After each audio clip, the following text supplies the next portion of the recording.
سے پہلے آقا نامدار مدنی تاجدار سرور کونمکا انیس الغریبی شفیع المذنبین لمبے لمبے ہاتھوں سے بھیگ دینے والے آقا و دادا کی بارگاہ رسالت میں پہنچ جاؤ اور سچے دل سے ایک مرتبہ درود شریف کا نذرانہ پیش کیجیے بڑے بلند آواز سے اللہم صلی علی سیدنا مولانا محمد مبارک وسلم. تجھ سے اور جنت سے کیا مطلب وہاں بھی دور ہو, تجھ سے اور جنت سے کیا مطلب وہاں بھی دور ہو, ہم رسول اللہ کے جنت رسول اللہ کی. سبحان اللہ سبحان اللہ. محمد کی محبت دین حق کی شرط اول ہے, محمد کی محبت دین حق کی شرط اول ہے, اسی میں ہو اگر خامی تو سب کچھ نامکمل ہے. سبحان اللہ سبحان اللہ. میری تقریر کا عنوان ہے نماز. نماز برائیوں سے بچاتی ہے.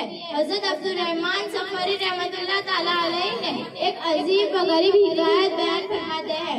ایک شخص ایک عورت پر عاشق ہو گیا اور اس کے فراق میں بے قرار رہنے لگا. آخرکار ہمت کر کے اس نے ایک چٹھی لکھی اور اپنے عشق کا اظہار کرتے ہوئے وصال کا طالب ہوا. وہ خاتون نہایت شریف خاندان سے تعلق رکھتی تھی. نیک آپ کر کے تعلیم یافتہ ظاہر اور بے حیا عورتوں کی طرف بے پردہ پھرنے والوں میں سے نہ تھی. نہ اس نے کبھی کسی غیر مرد کے ساتھ ہنس ہنس کر بے تکلفی ہونا بلکہ اس کے سامنے بے پردہ جانا یہ سب گناہ ہے, اور اس قسم کی حرکت کوئی زیر غیرت مند خاتون کرتی ہی نہیں بلکہ سوچ بھی نہیں سکتی. چنانچہ وہ اپنے زبردستی کی عاشق کی چٹھی پا کر چھپ گئی, چونکہ وہ شادی شدہ بھی تھی اور اپنے شوہر نامدار کے حقوق کی بھی خبر تھی کہ شوہر کی نافرمانی سے دنیا و آخرت میں تباہی اور بربادی کے سوا کچھ نہیں آتا تھا. لہٰذا کچھ سوچ سمجھ کر وہ چٹھی اپنے شوہر نامدار کے خدمت میں پیش کر دی. اس کا شوہر نہایت ہی پرہیزگار ہونے کے ساتھ ساتھ عقل مند بھی تھا, اور وہ اپنی بیگم صاحبہ کو فیشن کرا کے ہاتھ میں ہاتھ ڈال کر بازاروں یا تفریح گاہوں میں لے جا کر اپنی عقل و آبرو کا نیلام نہیں کیا تھا. نیز بازاروں میں اپنی بیوی کے حسن و جمال کا مظاہرہ کرا کے بے شرموں اور بے حیاؤں کے کاموں میں اپنا نام نہیں لکھوایا تھا. میرے پیارے آقا صلی اللہ تعالی وسلم کی پیاری دیوان, اس نے اپنی بیگم صاحبہ کو نماز اور سنتوں اور پردے کی ترتیب دیکھ کر کامل مومن بنایا تھا. نادانوں کی طرح فیشن کی بتی بنا کر اس کے ساتھ کوہرا اور الٹے سیدھے گانے سن کر اس سے اپنے بوزا پر پورا اعتماد تھا. دونوں ایک دوسرے سے بالکل خوش تھے اور ازدواجی زندگی نہایت ہی پرہیزگار تھی. وہ ایک مسجد میں امامت بھی کرتا تھا.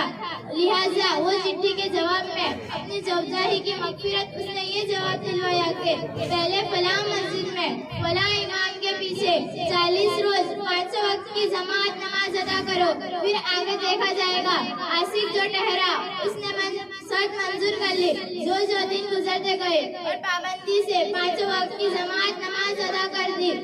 الحمدللہ میں نے تیری محبت اور اپنی بدنیتی سے توبہ کر لی ہے. 40 دن گزر گئے, نماز کی برکت اس پر آسکا چلی گئی اور اس کی دل کی دنیا ہی بدل چکی تھی. محترمہ, نماز کی برکت سے میری آنکھیں کھل گئی.